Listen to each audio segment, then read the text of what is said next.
ang hirap talaga kung wala tayong kalabaw mga idol.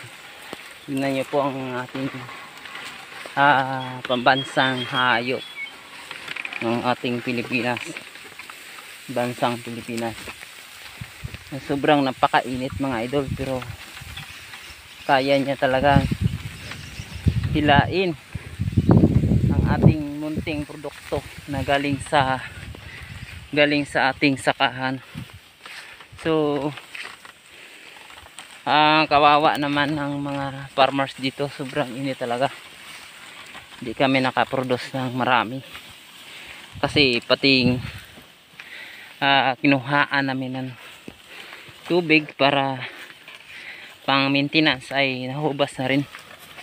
Wala na hubas na mga idol, wala na tayong magawa kasi ubos na talaga, hubas na ang ating water system na pan spray at pang tilig sa ating halaman. So ngayon upo na lang at kunting palaya mga idol ating produkto. Sino ang dadami nito pag tag-ulan? Ang dami ng produkto natin ngayon, kunti na lang talaga. Talagang magugutom ang abutin ng farmer dito. Kasi kunti-kunti na lang ang produkto. So thank you sa mga panonood mga idol. Yan po ang hayop natin, pambansang hayop natin po mga idol. So yun,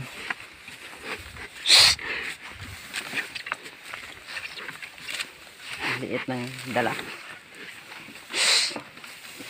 liit talaga yung kalisyon namin mga idol.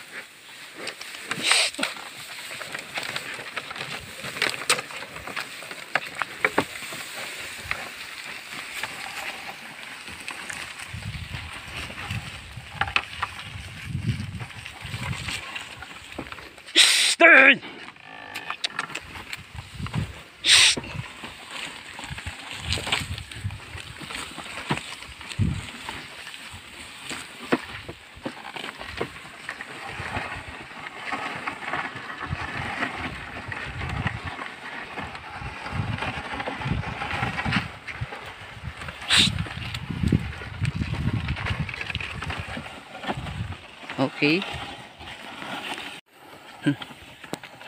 Okay.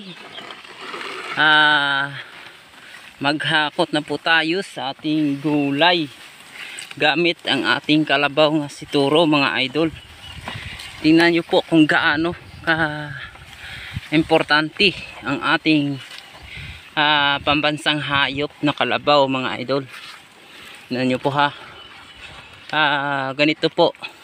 Kulang pa nga ito ang yung karga niya mga idol. So unti lang ang produkto namin ngayon dahil sa sobrang init ng ating klima o climate natin ngayon mga idol. Sobrang init ang klima natin. So ganito po kahalaga ang ating hayop tulad ng ating kalabaw mga idol. Ganito talaga kahalaga. Kung wala tayong kalabaw ay talagang papasanin lang natin to.